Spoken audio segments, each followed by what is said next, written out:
Welcome to Turning Your Idea into a Sustainable Business. We are Soyd, a small business consulting firm based out of New Jersey. My name is Dr. Ian Marrero. Behind the camera is Jaslyn Carvajal, aka Miss MIT.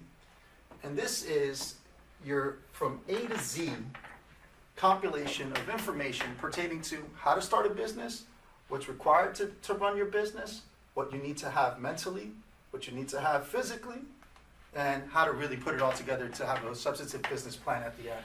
We're going to run through 4 different videos, and today we start with the assessment. So the assessment really is the prerequisites to starting your business. Sorry if I move a lot, this is just the way I am. I drink a lot of coffee. And so we're going to run through these 3 little points, little factoids. It's going to be our financial cushions, our business acumen, and our purpose. In this case, your purpose. We have some definitions we want to run through beforehand. First one, end user, that's your client, right? Deliverable, that's your product or service. MBC, not the network, that's never be closed. We'll go through that ad nauseum later on. And then lastly, channel partnership. These are your business partnerships. These are the people you'll be collaborating with to build your business. Because at the end of the day, and this is going to be one of the major points of this whole part, this is greater than that. Make sense? All right. So, the assessment. Let's start with what business is as an entrepreneur, because that's what the whole point of this is. Moving from the corporate realm and getting paid by others to subsequently being paid for yourself, gaining business, getting people to pay for your services or your product. So all business actually begins with you. So before you embark on any business, any platform, you really need to ask yourself these following questions. Do I have the proper financial cushions to move forward, right? And that's going to be number 1. So let's take a few minutes to discuss financial cushions. Let's flip the page while we're at it. What's your current financial plan? Before you even start a business, you have to say to yourself, do I need a storefront? Do I need product? Do I need manufacturing? Do I need to subcontract? I need to put all this in a plan. I need to figure out what I need to pay for and if I have enough money. The biggest part of that is you're not going to get paid from the beginning. So the idea with financial cushions is, do you have a 401k that you could liquidate? No? You may need to stay at your job. Because what needs to happen is an easy transition into actually building your business. If you just say, I'm quitting my job today because I have a Jerry Maguire moment and I just need to leave, that's not going to happen in the real world. So what you really need to say is, could I bartend? Could I go and do a side gig? What could I do? I bartended. Jaslyn behind the camera has bartended as we build our businesses. Because there is no such thing as just going ahead and just starting a business and having 50 clients. First of all, you're going to fail if that's what happens because you're going to be overwhelmed and you don't have the infrastructure in place to do such a deliverable. Remember, deliverable is service or product. So, financial cushions, extremely important. I would suggest from the beginning is to keep your job and let the client base grow through friends and family. This is what people always say. It's not just a phone plan. It is the ideology that this is how you grow your business hyper-locally, through friends and family, get to do the trial and error, figure out what works, what doesn't work. And so that's what you should really be focusing on when you're doing your business at the beginning. Because a major part of your business will be what you invest in your business. And what you're investing in your business, remember, the financial cushions are to live your day-to-day. Paying your mortgage if you have one, paying your car off if you have one. And you should have one already paid for because leasing is for idiots. But the ideology is to keep your financials low, having the cushion to transition easily. Because all your money for your business, your new business, should come from your clients, not from your pocket, right? We always like to talk about this stupid word, the break even. And that's 2 words, but we're going to use them as a compound word. And this is one of those favorite catchphrases. Ooh, the break even. Oh, after 2 years, the break even.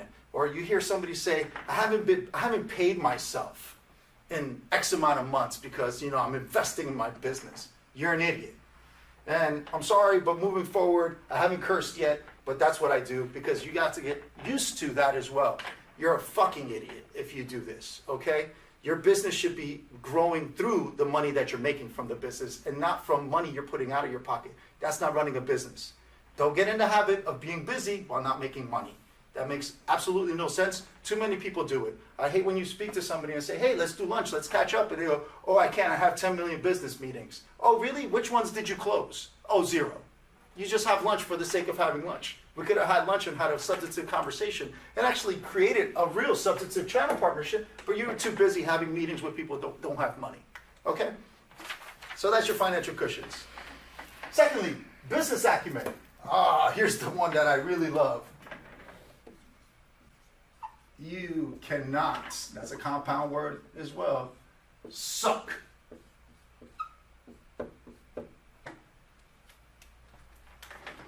I think it's self-explanatory, but let's take a moment to discuss this.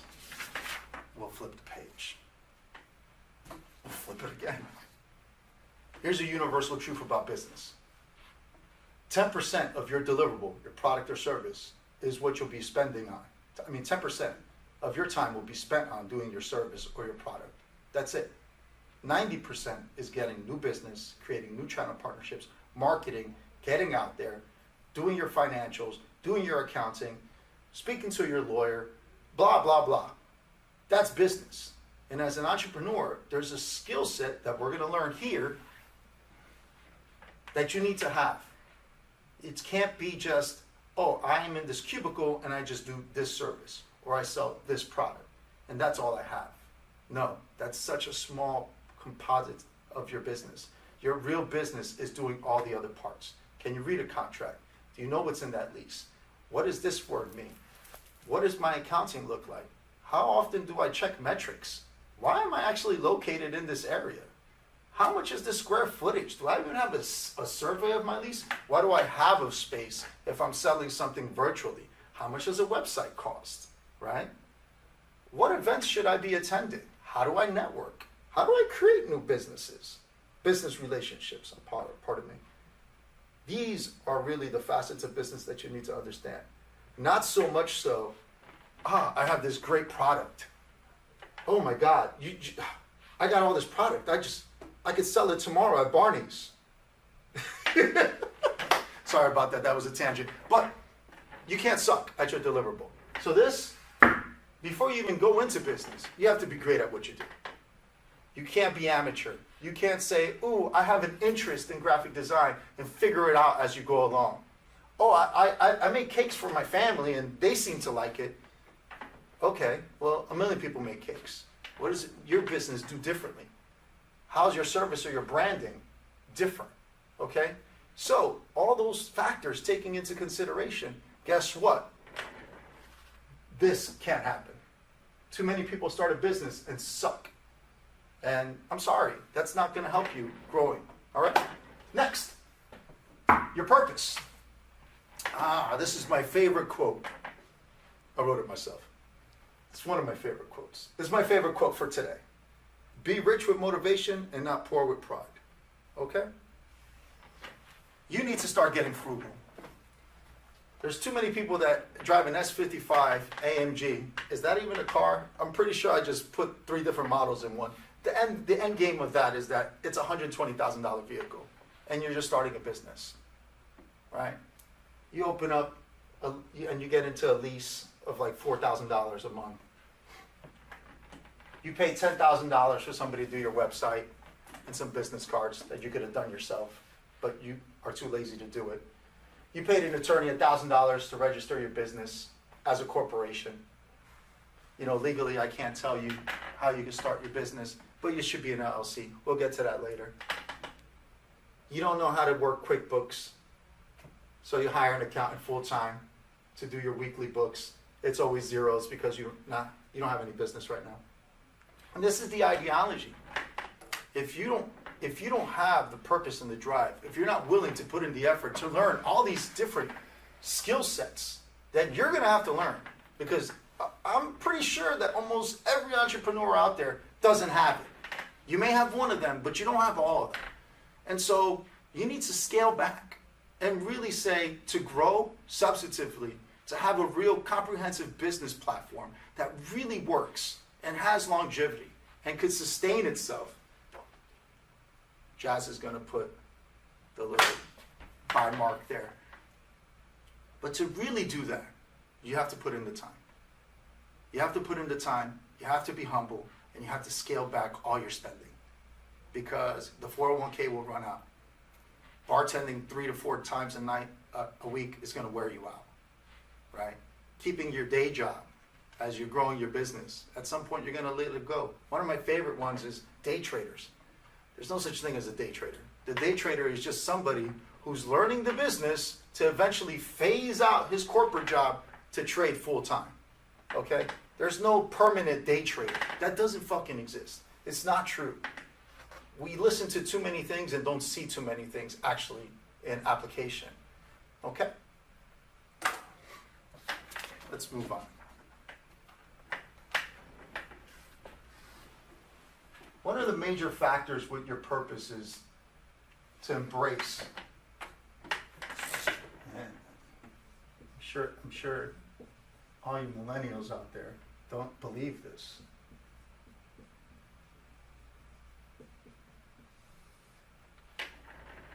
One of the best times is to fail in your business when it's not your full-time fucking gig. Okay? So what you want to do in the beginning of your practice is to go through those missteps. Figure out what works and doesn't work. Constantly reevaluate your business, right?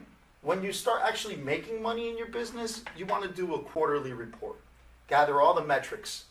What kind of clients you have. Get as much info as you can. You want to capture all the data you can, right? You want to be like Google, right? You want to be like when you're filling out your profile page on Instagram. Gather all the data you can so you can figure out what's my target demographic, who is buying my product, where's that feedback coming from, right? And so that's going to be later on. In the beginning, you don't know that shit. So you're going to fail a lot.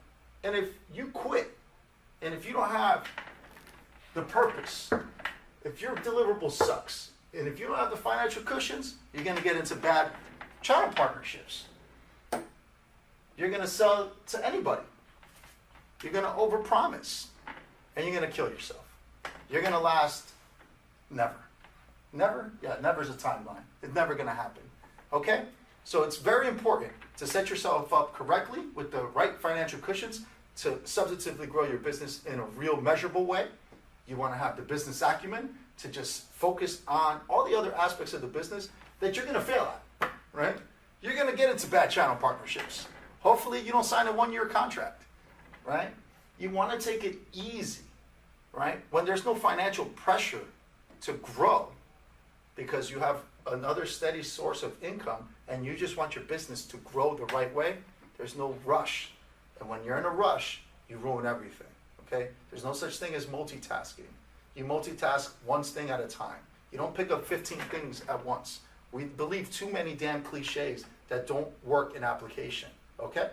So, embrace the failure, but do it early, okay? You can't keep failing 5 years in your business, right? That makes no fucking sense, all right? So, if you see NBC, then what this means is not the network, it's not CBS, it's not the One Eye, it's never be cold, okay? So let's write that out. Let me just take this off real quick. Another theme of this program.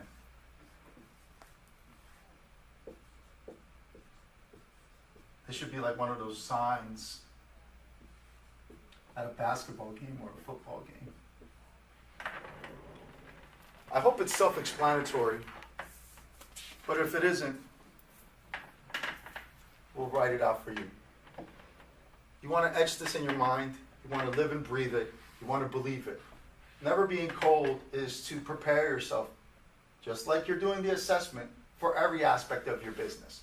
Every other aspect of your business needs to have this type of preparation. This is just the prerequisites to starting your business. This is the mind frame you need to have, the setup to even start thinking about having a business, right? This is a skip step, right? People go, and we talk about this all the time, Jaslyn and I. There's a flow chart, and people just like, oh, I categorically dismiss this. I just want to get to D, where I open the business. Oh, business open, right? But you didn't do A, B, and C. So how the fuck did you get to D? Right? Are you using a different set of measurable metrics that no one else is using? You know something I don't know?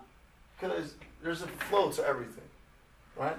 So your assessment is actually the first step in understanding that everything is a process in business.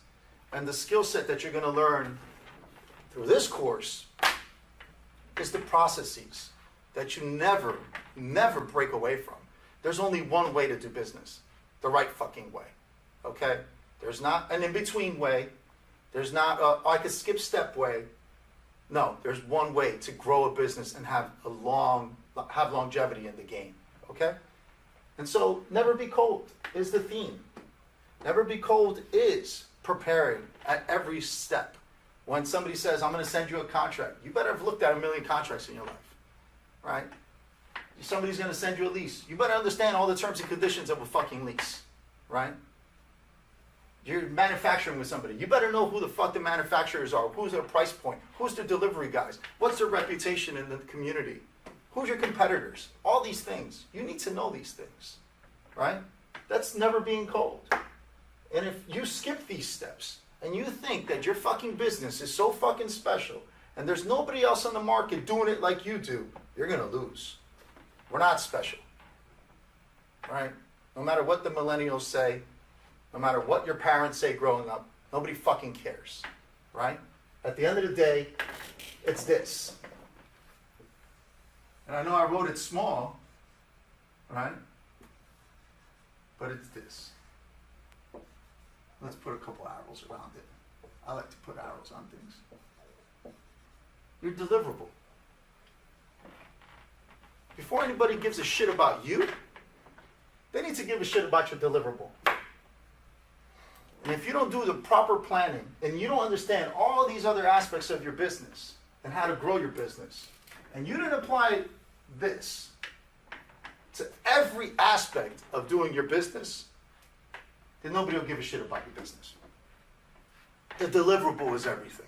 You lead with the deliverable. You don't lead with your narrative.